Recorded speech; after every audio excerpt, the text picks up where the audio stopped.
Hello friends, welcome to the TN Bankers YouTube channel. NICL assistant உடைய mains exam நாளைக்கு December 28 நடக்க இருக்கு. இந்த எக்ஸாமில் எப்படி அப்ரோச் பண்ணணும் அண்டு கொஸ்டின் எப்படி செலக்ட் பண்ணணும், எக்ஸாம் எந்த லெவலில் இருக்கும் அப்படிங்கிற கம்ப்ளீட் டீட்டெயிலை இந்த வீடியோக்குள்ளே பார்க்கலாம். வாங்க ஃப்ரெண்ட்ஸ் வீடியோக்குள்ளே போகலாம். அதுக்கு முன்னாடி நம்ம சேனலை சப்ஸ்கிரைப் பண்ணாமல் பார்க்குறீங்கன்னா சப்ஸ்கிரைப் பண்ணி வைங்க. இந்த வீடியோக்கு லைக் பண்ணிக்கோங்க ஃப்ரெண்ட்ஸ். இது last year NIACL assistant mains எக்ஸாமில் கேட்ட பேட்டர்ன். இதே ஆல்மோஸ்ட் உங்களுக்கு இந்த NICL அசிஸ்டன்ட் மெயின்ஸ்லாம் வர்றதுக்கு வாய்ப்புகள் அதிகமாக இருக்குது. இந்த பேட்டர்னில் எப்படி நம்ம ஃபஸ்ட்டு கொஸ்டின் பிக் பண்ணியிருக்கணும் அப்படின்னு பார்த்தீங்கன்னா, முதல்ல ஸ்பீட் மேக்ஸ் ஆனால் குவாட்ரடிக் ஈக்குவேஷன் அப்ராக்சிமேஷனை ஃபஸ்ட்டு அட்டன் பண்ணுங்கள். இந்த பேப்பரில் 8 இருந்திருக்கு, உங்களுக்கு 10 கொஸ்டின் வரையும் வர வாய்ப்புகள் அதிகமாக இருக்குது. ஃபஸ்ட்டு இந்த 10 கொஸ்டினையும் அட்டன் பண்ணுங்கள். தென் என்ன பண்ணுறீங்கன்னா, உங்களுக்கு 3 DI ஒரு கேஸ்லெட் கேட்டிருக்காங்க. ஆல்மோஸ்ட் இந்த மாதிரி தான் இந்த வருஷமும் வரும். அப்படி இல்லைனா 4 DI கேட்பாங்க, இல்லைனா 2 DI ஒரு கேஸ்லெட் கேட்டு அப்ளிகேஷன் சம்மில் ஒரு 5 கொஸ்டின் எக்ஸ்ட்ரா கேட்பாங்க. இந்த 3 பாசிபிலிட்டி தான் உங்களுக்கு அதிகமாக வர வாய்ப்பு இருக்குது. எய்தர் 3 DI இருக்கும், அப்படி இல்லைனா 2 DI ஒரு கேஸ்லெட் இருக்கும், இல்லைனா 3 DI ஒரு கேஸ்லெட் இருக்கும். ஒருவேளை உங்களுக்கு அந்த கேஸ்லெட் கேட்கலன்னா அதுக்கு பதிலாக 5 கொஸ்டின் அர்த்தமெட்டிக் சம்மாக இருக்கும். இந்த 3 பாசிபிலிட்டி தான் இருக்கும். அப்படி இருக்கக்கூடிய பட்சத்தில் நீங்கள் என்ன பண்ணியிருக்கணும் அப்படின்னா, இந்த 3 DIயில் எந்த 2 DI ஈஸியாக இருக்குன்னு ஃபஸ்ட்டே அட்டன் பண்ணிடுங்க. அதை ஃபஸ்ட்டு ஸ்பீட் மேக்ஸ் அட்டன் பண்ணுறீங்க, second big the 2 DI and attempt. இது அதாவது எல்லா கொஸ்டினும் அட்டன் பண்ண முடியலன்னா கூட உங்களால் எவ்வளோ முடியுதோ as much as possible attend பண்ணுங்கள். அட்டன் பண்ணிவிட்டு தென் நீங்கள் என்ன பண்ணுறீங்கன்னா, இன்னொரு DIயை வந்து பாருங்கள், கேஸ்லெட்டு பாருங்கள், அர்த்தமெட்டிக் சம் பாருங்கள். இந்த 20 கொஸ்டின்ஸ் 18 to 20 கொஸ்டின்ஸை வந்து ஃபஸ்ட்டு நீங்கள் கண்ணை மூடிக்கிட்டு வேகமாக அட்டன் பண்ணிடணும். யோசிக்கவே கூடாது. செகண்ட் தாட்டு எல்லாமே டக்குன்னு அட்டன் பண்ணுற கொஸ்டின்லாம் பிக் பண்ணி அடிச்சாச்சு. இப்போ இருக்கக்கூடிய ரிமைனிங் டைமில் நீங்கள் இந்த ரிமைனிங் இருக்கக்கூடிய DIயா இல்லை கேஸில் ட்ரை பண்ணுறீங்களா, இல்லை அப்ளிகேஷன் சம்ஸ் ட்ரை பண்ணுறீங்களான்னு ட்ரை பண்ணுங்கள். கண்டிப்பாக உங்களுக்கு வந்து பார்த்தீங்கன்னா டைம் அவைலபிலிட்டி பொறுத்து தான் நீங்கள் டிசைட் பண்ணணும். ஒருவேளை பேப்பர் ஈஸியாக இருந்தாக்கில் நீங்கள் DIயையும் கேஸ்லெட்டும் அட்டன் பண்ணிட்டு அர்த்தமெட்டிக் சம்மாக அட்டன் பண்ணலாம். ஒருவேளை மாடரேட்டாக இருந்துச்சு பேப்பர் அப்படின்னாக்கில் நீங்கள் என்ன பண்ணணும் அப்படின்னு பார்த்தீங்கன்னா, இது ரெண்டுத்தில் ஏதாச்சும் ஒன்று ட்ரை பண்ணிவிட்டு அப்ளிகேஷன் சம் அட்டன் பண்ணுறது பெஸ்ட்டாக இருக்கும். என்னுடைய எக்ஸ்பீரியன்ஸில் அதை தான் நான் சொல்லுவேன். எப்படின்னா, உங்களால் 40 out of 40 அட்டன் பண்ணக்கூடிய அளவுக்கு ஈஸியாக இருந்தால் கொஸ்டின் மட்டும்தான் நீங்கள் என்ன பண்ணணும் அப்படின்னா, நீங்கள் அந்த அர்த்தமெட்டிக் சம்மை முன்னாடியே எடுத்து போட்டுடணும். இல்லை என்ன பண்ணணும்னா, கரெக்டாக டைமே நீங்கள் மேனேஜ் பண்ணணும். அது எப்படி மேனேஜ் பண்ணுறதுன்னா, ஃபஸ்ட்டு நான் என்ன சொன்னேன், இந்த 10 கொஸ்டினை ஸ்பீட் மேக்ஸில் இதில் அப்ராக்சிமேஷன், குவாட்ரடிக் ஈக்குவேஷன், அப்படி இல்லைனா நம்பர் சீரிஸ் இருக்கும், அப்படி இல்லைனா ராங் நம்பர். இந்த இதில் இருக்கக்கூடிய முக்கியமான கொஸ்டின் ஃபஸ்ட்டு அட்டன் பண்ணிடுங்க. ஈஸியான DI அட்டன் பண்ணியாச்சா, இப்போ இருக்கக்கூடியது நம்ம கையில் 10 நிமிஷம் இருக்கா, 15 நிமிஷம் இருக்கா, 8 நிமிஷம் இருக்கா, இந்த மாதிரி 3 விதமாக பார்க்கணும். 10-15 நிமிஷத்துக்கு மேலே 20 நிமிஷம் வரையும் இருக்குது அப்படின்னாக்கல தாராளமாக DIயும் கேஸ்லெட்டும் அட்டன் பண்ணிட்டு பொறுமையாக போய் அர்த்தமெட்டிக் சம் அட்டன் பண்ணுங்கள். அப்படி இல்லையா, உங்களுக்கு 10 நிமிஷம் 10 நிமிஷத்துக்கு கீழே தான் டைம் இருக்குது, 15 நிமிஷம் 10 நிமிஷத்துக்கு கீழே தான் டைம் இருக்குன்னா, இது ரெண்டுத்தில் எது ஈஸியாக இருக்குன்னு பாருங்கள். அதை அட்டன் பண்ணவே உங்களுக்கு 7 மினிட்ஸ் 5 மினிட்ஸ் 5 to 7 மினிட்ஸ் ஆகிடும். ரிமைனிங் இருக்கக்கூடிய இந்த 10 சிங்கிள் மார்க் கொஸ்டினில் நீங்கள் ஸ்ட்ரென்த்தன் இருந்தால் உங்களுக்கு அர்த்தமெட்டிக் சம் வரும்னா ட்ரை பண்ணுங்கள். அப்படி இல்லைன்னா இன்னொரு கேஸில் ட்ரை பண்ணிட்டு இதில் 1-2 கொஸ்டின் ட்ரை பண்ணிட்டு வாங்க. இதுதான் உங்களுக்கு பெஸ்ட்டாக இருக்கும். எப்படி ஏன் சொல்கிறேன்னா, கடைசியாக உங்கள்கிட்ட 20 நிமிஷத்துக்கு மேலே இருக்கும்போது நீங்கள் இது ரெண்டுமே சால்வ் பண்ணிவிட்டு இதை அட்டன் பண்ண டைம் இருக்கும். கடைசியில் நான் ஃபஸ்ட்டு சொன்ன அந்த ஃபாஸ்ட்டு ஸ்பீட் மேக்ஸ் டாபிக்ஸையும் அந்த DIயும் போட்டுட்டு இருக்கக்கூடிய டைமில் 20 நிமிஷத்துக்கு கீழே இருந்தால் என்ன பிரச்சனை அப்படின்னு பார்த்தீங்கன்னா, உங்களுக்கு ஏதாச்சும் ஒன்று மட்டும்தான் கம்ப்ளீட் பண்ணிவிட்டு வேர்டு ப்ராப்ளம் 20 நிமிஷம் இல்லை 15 நிமிஷத்துக்கு கீழே டைம் இருந்தால் ஏதாச்சும் ஒன்று தான் பண்ண முடியும். அதோடு சேர்ந்து அர்த்தமெட்டிக் பண்ண முடியும். 20 நிமிஷத்துக்கு மேலே இருக்கும்போது நீங்கள் இதுக்கே 10 மினிட்ஸ் வரையும் டைம் தைரியமாக கொடுக்கலாம். யோசிக்காமல் தைரியமாக 10 நிமிஷம் ஸ்பெண்ட் பண்ணிவிட்டு மீதி இருக்கக்கூடிய 10 நிமிஷத்தில் இதில் 10 கொஸ்டின் அவுட் ஆஃப் 10 அட்டன் பண்ணலாம் கூட நீங்கள் ஒரு 7, 5 அந்த மாதிரி அட்டன் பண்ணிங்களானே உங்களுக்கு குட் அட்டெம்ப்ட் எங்கேயோ போயிடும். ஸோ இப்படி தான் நம்ம டைம் மேனேஜ் பண்ணணும். ஃபர்ஸ்ட்டு ஸ்பீட் மேக்ஸ் அட்டெம்ப்ட் பண்ணுறீங்க, தென் ECDA பிக் பண்ணுறீங்க. அப்போ ரிமைனிங் டைம் எவ்வளோ இருக்குன்னு பாருங்க. பார்க்கும்போது உங்களுக்கு அதிகமான டைம் இருந்தா இத அட்டெம்ப்ட் பண்ணுங்க. அதாவது உங்களால அப்ரோச் பண்ண முடிஞ்சா அட்டெம்ப்ட் பண்ணுங்க. அப்ரோச் பண்ண முடியலன்னா, எது அப்ரோச் பண்ண முடியல அந்த ஒண்ணு ஸ்கிப் பண்ணிட்டு, அதுக்கு பதிலா அப்ளிகேஷன் சம்ம போட்டு வந்துருங்க. ஸோ இப்படி தான் நீங்க மேனேஜ் பண்ணணும். ஒருவேளை உங்களுக்கு கடைசியில இந்த ஸ்பீட் மேக்ஸும் ECDA அட்டெம்ப்ட் டைம் கம்மியா இருந்தா, ஏதாச்சும் ஒண்ணு மட்டும் பிக் பண்ணுங்க. அத அட்டெம்ப்ட் பண்ணுங்க. தென் அப்ளிகேஷன் சம் அட்டெம்ப்ட் பண்ணுங்க. இது உங்களுடைய பெஸ்ட் அட்டெம்ப்ட்ட உங்களுக்கு குடுக்க வாய்ப்புகள் இருக்கு. ஸோ இப்படி தான் இந்த எக்ஸாம ஆப்டிட்யூட் அப்ரோச் பண்ணணும். இப்ப ரீசனிங்க பொறுத்தவரைக்கும் நீங்க என்ன பண்ணணும்னா, அங்க எப்படி ஸ்பீட் மேக்ஸ் மாதிரி, இங்க என்ன இருக்குன்னா, இந்த பிளட் ரிலேஷன், கோடிங், டிகோடிங் இந்த கோடிங், டிகோடிங் 5 மார்க் 5 சிங்கிள் 1 மார்க்கா கூட ஓல்டு பேட்டர்ன்ல வர வாய்ப்புகள் இருக்கு. சிலாஜிசம், இன்னீக்வாலிட்டி அண்ட் அது மாதிரி டைரக்ஷன்ஸ் இதில இல்ல. பிளட் ரிலேஷன் அப்படி இல்லன்னா டைரக்ஷன், ஆர்டரிங் பசில் 3 மார்க்ல வரும் இல்லையா? அந்த மாரி உங்களுக்கு ஸ்ட்ராங்கா இருந்தா, இந்த ஆர்டர் அண்ட் ரேங்கிங் தான் ஆர்டரிங் பசிலா வரும். இந்த மாரி மிஸ்செலேனியஸ் கொஸ்டின்ல நீங்க ஒரு 10 கொஸ்டின் பக்கம் எதிர்பார்க்கலாம். ஒரு 8லேருந்து 10 கொஸ்டின் நீங்க எதிர்பார்க்கலாம். ஃபர்ஸ்ட்டு எடுத்தோனே இத அட்டெண்ட் பண்ணுங்க. அப்பதான் நீங்க வந்து எக்ஸாம் ஃப்ளோக்குள்ள உள்ள வருவீங்க. ஒன்ஸ் நீங்க எக்ஸாம் ஃப்ளோல உள்ள வந்து நீங்க அந்த 10 கொஸ்டின் அட்டெண்ட் பண்ணதுக்கப்புறம், உங்களுக்கு ரிமைனிங் டைம் இருக்கும். அப்ப நீங்க என்ன பண்றீங்கன்னா, லாஸ்ட் இயர்ல இது 5 பசிலா கேட்டது, இந்த வருஷம் 4ஆ கூட இருக்கலாம். 4 பசிலும் இருக்கலாம், 5 பசிலும் இருக்கலாம். 4 பசில் இருக்கிற பட்சத்தில இந்த மாதிரி டாபிக்ல ஒரு ஒரு கொஞ்சம் எக்ஸ்ட்ரா கொஸ்டின்ஸ் இருக்கும். 5 பசில் இருக்கும்போது இந்த மாதிரி 10 மார்க் கீழ தான் ஈஸி டாபிக். அதாவது பல்க்கா நம்ம ஸ்கோர் பண்ணக்கூடிய 5 மார்க் கொஸ்டின், 3 மார்க் கொஸ்டின் 1 மார்க்கா வரும் இல்லையா? இந்த சிலாஜிஸும் 5 கொஸ்டின் கேட்டு 1 மார்க்கா கேட்பாங்க. கோடிங், டிகோடிங் 5 கொஸ்டின் கேட்கறதுக்கு பதிலா 1 தான் கேட்டுருக்காங்க. ஒருவேளை இங்க ஒரு பசில் குறைஞ்சா இங்க 5 கொஸ்டின் வரலாம். அப்படி இல்லையா, உங்களுக்கு இன்னீக்வாலிட்டில வரலாம். கம்மா வச்சு குடுப்பாங்க. இன்னீக்வாலிட்டில 2, 3 ஸ்டேட்மெண்ட் கம்மா வச்சு குடுப்பாங்க. அந்த மாரி வரும். பிரிலிம்ஸ்ல வர்றது தான் கொஞ்சம் 2 இங்க 1, இங்க 1, இங்க 1 கம்மா வச்சு குடுப்பாங்க. ஸ்டேட்மெண்ட்ல 3 ஸ்டேட்மெண்ட் அந்த மாரி வரும். ஸோ அப்ரோச்சபிளா தான் இருக்கும் இந்த பேப்பர். பட் ஆனா நம்ம எப்படி எந்த ஆர்டர்ல கொஸ்டின் அட்டெண்ட் பண்றது முக்கியம். ஃபர்ஸ்ட் இந்த ஸ்பீடா போடக்கூடிய டாபிக்லாம் அட்டெண்ட் பண்ணிருங்க. அட்டெண்ட் பண்ணிட்டு இந்த இருக்கக்கூடிய 5 பசில் இருக்கா? இல்ல 4, 5 பசில் இருக்கா? பிக் தி 2 டாபிக்ஸ் 2 நல்லா போய் பாருங்க. எங்கேயாச்சும் ட்விஸ்ட் வச்சிருக்காங்களா அப்படின்ட்டு.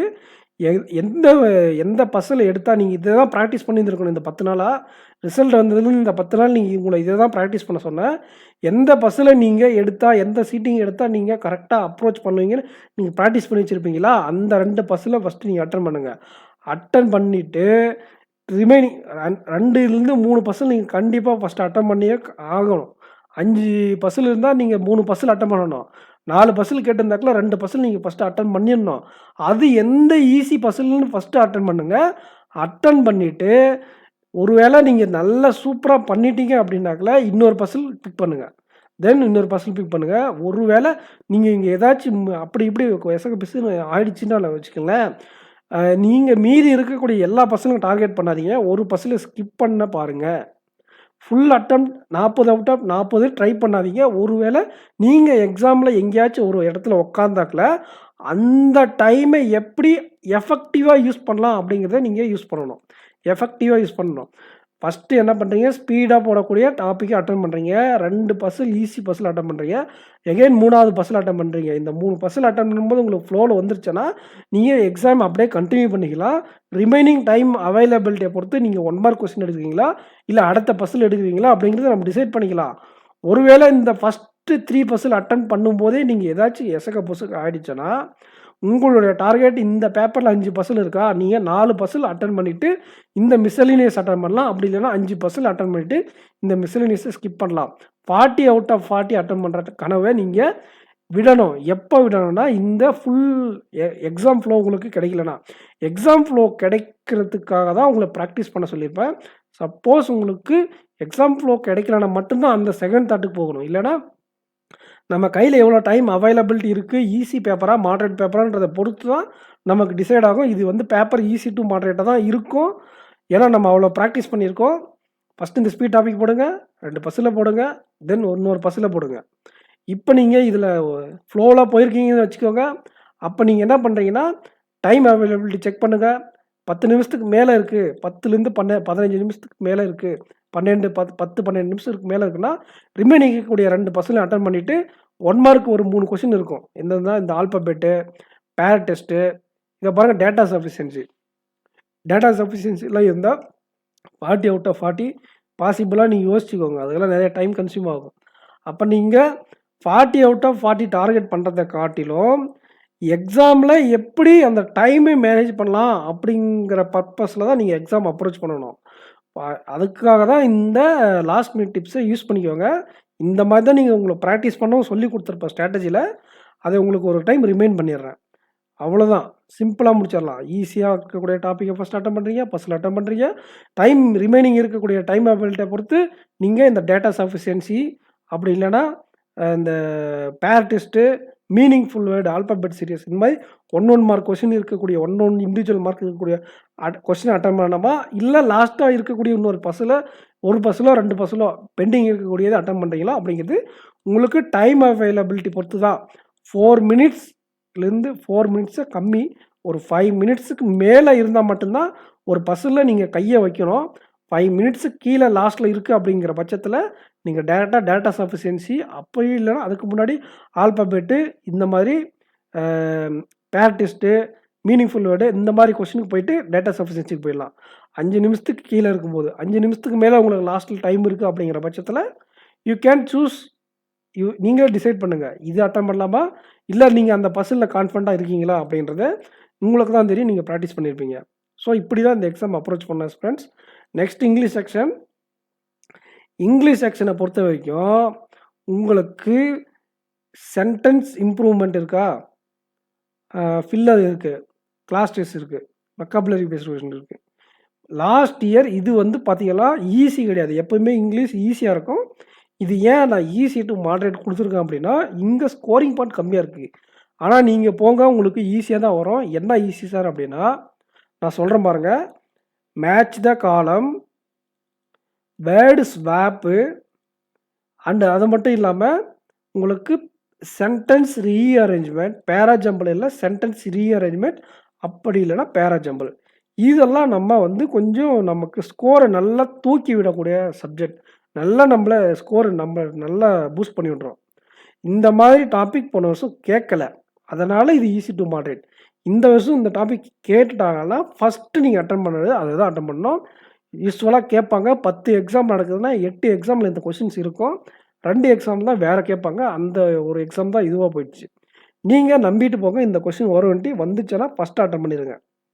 அதை அட்டன் பண்ணிவிட்டு தென் எங்கே போகிறீங்கன்னா ஃபில்லர்ஸ் அண்ட் கிளாஸ் டெஸ்ட் போங்க. இது வந்து உங்களுக்கு 95% அக்யூரேசி இருக்குன்னா, கிளாஸ் டெஸ்ட்லேயும் ஃபில்லர்லேயும் உங்களுக்கு 80 to 85% அக்யூரேசி நீங்கள் மெயின்டைன் பண்ண முடியும். அதனால் கிளாஸ் டெஸ்ட்டுக்கும் ஃபில்லருக்கும் போங்க. இது டைம் அதிகமாக சாப்பிடாது. அதுக்கு தகுந்த மாதிரி நீங்கள் ப்ராக்டிஸ் பண்ணிக்கணும். டைம் சாப்பிடாமல் எப்படி இந்த ஃபில்லரும் கிளாஸ் டெஸ்ட்டும் அட்டன் பண்ணணும் அப்படின்றத நீங்கள் ப்ராக்டிஸ் பண்ணிக்கணும். இனிமேல் நம்ம இந்த TN bankers arithmetic English channel ஒன்று வச்சுருக்கோம். அந்த சேனலில் இங்கிலீஷ் எப்படி அப்ரோச் பண்ணலாம் நான் டெய்லி கண்டென்ட் கொடுக்குறேன். அந்த சேனலை ஃபாலோ பண்ணிக்கோங்க. சென்டென்ஸ் இம்ப்ரூவ்மெண்ட் வந்து எரர்ஸ் பட்டிக்கு முன்னாடி அட்டன் பண்ணக்கூடிய டாப்பிக்காக இருந்தாலும் இது ஒரு கிராமர் ஓரியன்டான சப்ஜெக்ட்ன்றதுனால நம்ம எப்போவுமே ஃபஸ்ட்டு வந்து ஒரு தோராயமாக அட்டன் பண்ணக்கூடிய சப்ஜெக்ட், நம்ம 100% ஷூராக இல்லாமல் தோராயமாக அட்டன் பண்ணக்கூடிய சப்ஜெக்டை ஃபஸ்ட்டு சூஸ் பண்ணக்கூடாது. அதனால தான் ஃபஸ்ட்டு நான் இந்த subject match the column, word swaps, sentence rearrangement, para jumble attend பண்ண சொன்னேன். அதுக்கப்புறம் கிளாஸ் டெஸ்ட்டு, ஃபில்லர்ஸு, தென் நேராக ஆர்சிக்கு போயிடுங்க. ஆர்சியில் டைரக்ட் கொஸ்டின், சினானிம்ஸ், ஆண்டனிம்ஸ் இதெல்லாம் அட்டன் பண்ணிடுங்க. இன்டைரக்ட் கொஸ்டின் மட்டும் நீங்கள் பெண்டிங் வச்சுக்கலாம். அதுக்கப்புறம் நீங்கள் வாங்க சென்டென்ஸ் இம்ப்ரூவ்மெண்ட் அட்டன் பண்ணுங்கள், எரர் டிடக்ஷன் அட்டன் பண்ணுங்கள், இல்லைனா இன்டைரக்ட் கொஸ்டின் உங்களோட சாய்ஸ். இப்போ நான் சொன்ன இந்த டாபிக், அப்புறம் cloze test, fillers, reading comprehension, synonyms, antonyms, direct question attend பண்ணும்போதே உங்களுக்கு 20லேருந்து ஒரு 22 அட்டெம்ப்ட் நீங்கள் கொடுத்துருப்பீங்க. மீதி இருக்கக்கூடிய இந்த ஆர்சியில் இன்டைரக்ட் கொஸ்டினையும் சென்டென்ஸ் இம்ப்ரூவ்மெண்ட்டையும் எரர் டிடக்ஷன் மட்டும் பெண்டிங்கில் வச்சுருப்பீங்க. உங்களுடைய ஸ்ட்ரென்த்துக்கு தகுந்த மாதிரி இதை அப்ரோச் பண்ணுங்கள். இப்போ உங்கள்கிட்ட இருக்கக்கூடிய டைம் அவைலபிலிட்டியும் உங்களுடைய ஸ்ட்ரென்த் எது, உங்களுக்கு சுத்தமாக எரர் ஸ்பாட்டிங் வராதா, இல்லை எனக்கு ஒரு அளவுக்கு வருமா, இல்லை 5 கொஸ்டின் எனக்கு 3 கொஸ்டின் வருமா அப்படிங்கிறது இந்த 3 கேட்டகரியில் எந்த கேட்டகரியில் இருக்கீங்க உங்களுக்கு தான் தெரியும். உங்களுக்கு சூப்பராக வரும்னா error spotting, sentence improvement attend பண்ணிட்டு இன்டைரக்ட் கொஸ்டின் அட்டன் பண்ணலாம். இல்லை எனக்கு இதெல்லாம் வரவே வராது, எனக்கு சென்டென்ஸ் இம்ப்ரூவ்மெண்ட் நிறைய பேருக்கு வரும், சென்டென்ஸ் இம்ப்ரூவ்மெண்ட் அட்டன் பண்ணிவிட்டு இன்டைரக்ட் கொஸ்டின் அட்டன் பண்ணிட்டு எரர் ஸ்பாட்டிங் போகலாம். இந்த ஃபஸ்ட்டு 20 to 22 மினிட்ஸை நீங்கள் எஃபெக்டிவாக யூஸ் பண்ணுறது தான் உங்களோட சஜஷன். அந்த கடைசி இருக்கக்கூடிய அந்த indirect question, error detection, sentence இம்ப்ரூவ்மெண்ட்ல உங்ககிட்ட நான் ஒப்படைச்சிடுறேன். உங்களோட ஸ்ட்ரென்த்துக்கு தகுந்த மாதிரி நீங்க மூவ் பண்ணிக்கோங்க. என்னோட சஜஷன் இந்த சென்டென்ஸ் இம்ப்ரூவ்மெண்ட்ல கொஞ்சம் ஸ்கோரிங் பார்ட் அதிகம் எரர் டிடக்ஷனை விட. இன்டைரக்ட் கொஸ்டினுக்கு நீங்க எந்த மாதிரி ஆர்சி அப்ரோச் பண்றீங்கன்றத பொறுத்து இன்டைரக்ட் கொஸ்டினுக்கு நீங்க ஆன்சர் எடுக்கிற மாதிரி இருக்கும். சில பேர் ஃபுல் பேராகிராஃப் படிச்சுட்டு ஆன்சர் பண்ணுவாங்க. சில பேர் கொஸ்டின் படிச்சுட்டு பேராகிராஃபில் ஆன்சர் தேடி எழுதுவாங்க. கொஸ்டின் படிச்சுட்டு பேராகிராஃபில் ஆன்சர் தேடி எழுதுறவங்களுக்கு தான் இந்த synonyms direct question first attempt பண்ணுற ஸ்ட்ராட்டஜி. ஸோ நீங்கள் பேராகிராஃப் படிச்சுட்டு பண்ணுறீங்கன்னா எல்லாத்தையுமே ஃபஸ்ட் அட்டெம்ப்ட் பண்ணிடுவீங்க. அதுக்கப்புறம் இதில் ஏதாச்சும் ஒன்று தான் அட்டெம்ப்ட் பண்ணுற மாதிரி இருக்கும். இல்லைனா டைம் நல்லா இருந்து கொஸ்டின் ஈஸியாக இருந்துச்சுன்னா ஃபுல்லாகவே அட்டம் பண்ணிடலாம். மேக்ஸிமம் இங்கிலீஷில் இந்த வருஷம் நடந்த ஆர்ஆர்பி கிளர்க்லேயே உங்களுக்கு வந்து பார்த்திங்கன்னா நிறைய பேர் ஃபுல் அட்டம் கொடுத்துருந்தாங்க. 39 அட்டம் வரையும் கொடுக்க பாசிபிளாக இருந்துச்சு. ஸோ அதனால் உங்களுடைய அப்ரோச் அதில் தான் இருக்குது எக்ஸாம். ஃபஸ்ட்டு இந்த word swap, sentence rearrangement, match the காலம், தென் ஃபில்லர், கிளாஸ் டெஸ்ட், அதுக்கப்புறம் ஆர்சியில் முக்கியமான தெரிஞ்ச கொஸ்டின் மட்டும் அட்டம் பண்ணுங்கள். இது வரையும் ஆர்சியில் சினோனிம்ஸ் சென்டென்ஸ் அட்டம் பண்ணி தெரிஞ்ச கொஸ்டின், டேரக்ட் கொஸ்டின் அதை அட்டம் பண்ணுற வரைக்குமே நீங்கள் அசம்ஷனுக்கே போகக்கூடாது. இது வருமா அந்த மாதிரி டபுள் மைண்டில் இருக்கக்கூடிய டாப்பிக்கை பிக் பண்ணக்கூடாது. ஃபஸ்ட்டு இது தெரிஞ்சது, இதுவும் தெரிஞ்சது அட்டம் பண்ணிவிட்டு அதுக்கப்புறம் நீங்கள் இது வருமா அது வருமானு யோசிக்கக்கூடிய சப்ஜெக்டுக்குள்ளே போங்க. அதில் சென்டென்ஸ் இம்ப்ரூவ்மெண்ட் பெஸ்ட்டு. அதுக்கப்புறம் இந்த இன்டைரக்ட் கொஸ்டின், அப்படி இல்லைனா எரர் டிடக்ஷன். இதுதான் இங்கிலீஷ்க்கான ஸ்ட்ராட்டஜி ஆஸ்பிரண்ட்ஸ். அவ்வளோதான், 3 சப்ஜெக்ட் முடிச்சாச்சு. ஜென்ரல் அவேர்னஸ் பார்ட்டை பொறுத்தவரையும் உங்களுக்கு இருக்கக்கூடிய டைமில் ஃபஸ்ட்டு நீங்கள் தெரிஞ்ச கொஸ்டின்ஸை ஃபஸ்ட்டு அட்டன் பண்ணுங்கள். ஃபஸ்ட்டு தெரிஞ்ச கொஸ்டின்ஸை அட்டன் பண்ணிவிட்டு அதுக்கப்புறம் நீங்கள் அசம்ஷன் கொஸ்டின் போங்க. சப்போஸ் இப்போ 1, 2, 3, 4, 5 இப்படின்னு கொஸ்டின் இருக்குதுன்னு வச்சுக்கோங்களேன். ஃபஸ்ட்டு கொஸ்டின் உங்களுக்கு தெரிஞ்சிச்சு, தேர்டு கொஸ்டின் தெரியுது, 5th கொஸ்டின் தெரியுது. இந்த செகண்ட் கொஸ்டின், 4th கொஸ்டின் உங்களுக்கு தெரியலன்ற பட்சத்தில் ஃபஸ்ட்டு கொஸ்டின் படிக்கிறீங்களா, படித்த கொஸ்டின் இருக்கா, அட்டன் பண்ணுங்கள். டேரெக்டாக செகண்ட் கொஸ்டின் தெரியலையா மார்க் பண்ணிவிட்டு தேர்ட் கொஸ்டின் போயிடுங்க. ஒருவேளை நீங்கள் ஃபஸ்ட்டு கொஸ்டின் அட்டன் பண்ணிவிட்டு செகண்ட் கொஸ்டின் தெரியலையா, தேர்டு கொஸ்டின் தெரியுது, 4th கொஸ்டின் தெரியல, இப்போ இந்த 2வது கொஸ்டின் 4th கொஸ்டின் உங்களுக்கு தெரியல, அப்படி இருந்தாலும் நீங்கள் யோசித்து ஆன்சர் பண்ணுறீங்க அப்படின்ற பட்சத்தில் என்ன ஆகுன்னா 5வது கொஸ்டின் உங்களுக்கு தெரிஞ்சிருந்தால் கூட அது உங்களை கன்ஃபியூஸ் பண்ண வாய்ப்புகள் இருக்குது. அதனால் 40 கொஸ்டின் இருக்கா, 40 கொஸ்டினில் உங்களுக்கு 18லேருந்து ஒரு 22 கொஸ்டின் தெரியுதா, ஃபஸ்ட்டு அதை அட்டன் பண்ணுங்கள். அட்டன் பண்ணிவிட்டு ரிமைனிங் இருக்கக்கூடிய டைமில் வந்து என்ன பண்ணுவாங்கன்னா, சில பேர் அட்டன் பண்ணுவாங்க மற்ற கொஸ்டின் எல்லாம். அது உங்களுடைய ஒப்பீனியன். உங்களுக்கு அது ஸ்கோர் அந்த மாதிரி இதுக்கு முன்னாடி வந்துருக்குன்னா ட்ரை பண்ணுங்கள். இல்லைனா தெரிஞ்ச கொஸ்டின் மட்டும் அட்டன் பண்ணிட்டு வந்துடுங்க. பட் ஆனால் ஃபஸ்ட்டு கோலே எடுத்தோடனே 1, 2, 3 போகிறீங்களே, அப்போ வந்து நீங்கள் என்ன பண்ணணும்னா தெரிஞ்ச கொஸ்டின், நோன் கொஸ்டின் மட்டும்தான் அட்டன் பண்ணணும். இந்த மாதிரி அன்னோன் கொஸ்டின் அட்டன் பண்ணும்போது என்ன ஆகுன்னா, அது ஒரு குறிப்பிட்ட ஸ்டேஜுக்கு மேலே கன்ஃபியூஸ் ஸ்டேட் ஆஃப் மைண்டில் உங்களுக்கு கொண்டு போயிட்டு தெரிஞ்ச கொஸ்டினே தெரியாத மாதிரி ஆக்கி விட்ருவோம். அதனால் டூ ஆர் டை, இந்த கொஸ்டின் ஆன்சர் தெரியுதா அட்டன் பண்ணு, தெரியலையா நெக்ஸ்ட் கொஸ்டின் போயிட்டு வந்து கடைசியாக இருக்கக்கூடிய டைமில் தெரியாத கொஸ்டினில் யோசித்து அட்டன் பண்ணக்கூடிய கொஸ்டினே நீங்கள் அட்டன் பண்ணலாம். அப்படி இல்லைன்னா 100% அக்யூரேட் அட்டன் பண்ணுற ஆஸ்பிரண்ட்ஸ் இருக்காங்க. அந்த எந்த கேட்டகரியை நீங்கள் அதுக்கு தகுந்த மாதிரி யூஸ் பண்ணிக்கோங்க. ஆனால் ஃபஸ்ட்டு கோலில் போகும்போது தெரிஞ்ச கொஸ்டின் மட்டும்தான் ட்ரை பண்ணணும். தெரியாத கொஸ்டினுக்கு அசம்ஷன் பண்ணாதீங்க. பின்னாடி அப்புறம் தெரிஞ்ச கொஸ்டினுக்கு ஆன்சர் நீங்கள் கன்ஃபியூஸ் ஆகிடுவீங்க. அதனால் தெரிஞ்ச கொஸ்டின் மட்டும் ஃபஸ்ட் அட்டன் பண்ணுங்கள். ஸோ இதுதான் ஜென்ரல் அவேர்னஸ்க்கு. கம்ப்யூட்டருக்கும் சேம் ஸ்ட்ராட்டஜி தான் ஆஸ்பிரண்ட்ஸ். ரெண்டுத்துக்கும் ஒரே மாதிரி தான். தெரிஞ்சால் மட்டும் அட்டன் பண்ணுங்கள், தெரியலனா மார்க் பண்ணிட்டு வந்து கடைசியாக ட்ரை பண்ணுங்கள், லாஸ்ட்டாக ட்ரை பண்ணுங்கள். ஸோ ஆஸ்பிரண்ட்ஸ் எக்ஸாம் நல்லா பண்ணிட்டு வாங்க. டிஎன் பேங்கர்ஸ் சேனலை சப்ஸ்கிரைப் பண்ணிக்கோங்க, உங்கள் ஃப்ரெண்ட்ஸ்க்கு ஷேர் பண்ணுங்கள். நம்ம எக்ஸாம் அனாலிசிஸ் வீடியோவில் மீட் பண்ணலாம். Thank you aspirants, thank you.